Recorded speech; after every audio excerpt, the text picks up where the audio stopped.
श्री गुरुदेव दत्त श्री गुरुचरित्र अध्याय 7वा मराठी भावार्थ.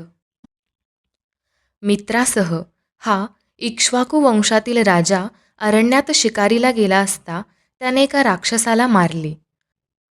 त्या राक्षसाच्या भावाने राजाचा सूड घेण्यासाठी मानवी रूप मायावी शक्तीने धारण केले व राजाचा विश्वास संपादन करून त्याचा विश्वासू सेवक झाला. पुढे श्राद्धाच्या दिवशी त्याने ऋषींना कपटाने आचार्याकडून नरमांस शिजवून भोजनात वाढले. हे वसिष्ठ मुनींच्या लक्षात आले. त्यांनी राजाला दोषी ठरवून 12 वर्षे ब्रह्मराक्षस होशील असा शाप दिला. राजा उलट शाप देणार होता, परंतु राणी मदयंतीने त्याचे निवारण केले. तेव्हा राजाने शापजल स्वतःच्या पायावर टाकले. वसिष्ठांच्या शापाप्रमाणे तो ब्रह्मराक्षस झाला. पायावर पडलेल्या शापजलाने त्याचे पाय काळे झाले, म्हणून त्याला कल्माशपद असे नाव पडले. राजा अरण्यात नरमांस व इतर प्राण्यांचे मांस खाऊन राहत होता. एकदा एक ब्राह्मण जोडपे त्या अरण्यातून जात असता तो ब्राह्मणाला मारू लागला. तेव्हा त्याच्या पत्नीने कळकळीने आपल्या पतीला न मारण्याची राजाला म्हणजेच ब्रह्मराक्षसाला विनंती केली, परंतु त्याने ते ऐकले नाही व ब्राह्मणाला मारून खाल्ले. म्हणून त्या पतिव्रतेने राजाला शाप दिला, तू जेव्हा 12 वर्षांनी शापमुक्त होशील तेव्हा तुला मदयंतीजवळ भोग भोगता येणार नाही. तसे करशील तर तू मरण पावशील. असे म्हणून तिने पतीच्या अस्थींसह स्वतःला जाळून घेतले. कालांतराने राजा शापमुक्त झाल्यावर त्याने झालेला सर्व प्रकार मदयंतीला सांगितला. आपल्या ब्रह्महत्येचे पातक धुवून काढण्यासाठी त्यांनी मंत्र्यांच्या व पुरोहितांच्या सांगण्याप्रमाणे अनेक तीर्थयात्रा व्रतवैकल्ये केली, दाने दिली, पण त्याचा काही उपयोग झाला नाही. तो एकदा मिथिला नगरीच्या बाहेर एका वृक्षाखाली खिन्न मनाने विचार करीत बसला असता गौतम ऋषींची भेट झाली. त्याने राजाची विचारपूस केली. तेव्हा त्याने ब्रह्महत्येचे पातक जाण्यासाठी गोकर्ण महाबळेश्वराची महती सांगितली व तिथे दर्शनास जाण्यास सांगितले. राजाने याची कोणास प्रचिती आली आहे का असे ऋषींना विचारले.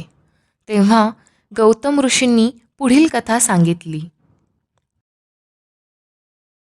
एकदा गौतम ऋषी गोकर्ण क्षेत्री असता तिथे त्यांना एक चांडाळ स्त्री खुरडत खुरडत जाताना दिसली. ती वृद्धा, आंधळी व कुष्ठरोगी होती. ती आता थोड्याच वेळात मरणार असे दिसत होते.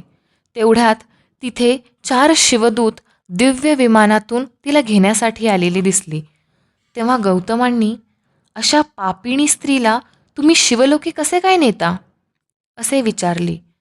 त्यावेळी शिवदूतांनी तिची पूर्वजन्मीची कथा सांगितली. ही स्त्री पूर्वजन्मी ब्राह्मण मुलगी होती. तिचे नाव सौदामिनी होते. ती फार सौंदर्यवान होती. ती उपवर झाल्यावर तिच्या वडिलांनी तिला एका ब्राह्मणाशी विवाह लावून दिला. दुर्दैवाने तिचा पती अल्पायुषी ठरला व कालवश झाला. पुढे त्या तरुण विधवेने व्यभिचार केला.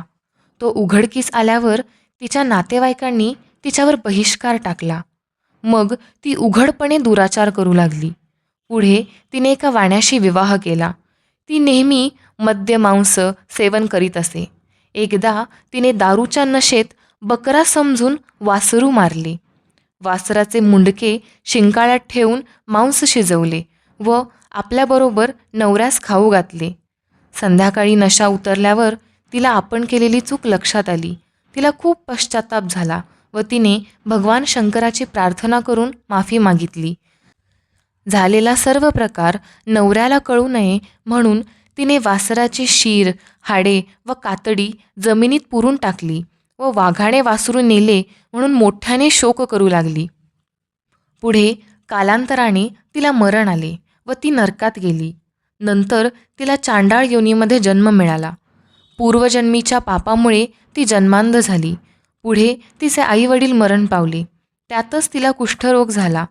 इतर भिकाऱ्यांबरोबर भीक मागत मागत जात असताना ती शिवरात्रीला गोकर्ण महाबळेश्वराला आली. एका यात्रेकरूने तिच्या हातावर काही बिल्वपत्रे ठेवली. त्याचा वास घेतल्यावर तिला समजले की ही खाण्याची वस्तू नाही, म्हणून तिने ती बिल्वपत्रे फेकून दिली. ती नेमकी शिवलिंगावर पडली. रात्रभर जागरण झाले व भिक्षाही मिळाली नाही, म्हणून तिला उपवासही घडला.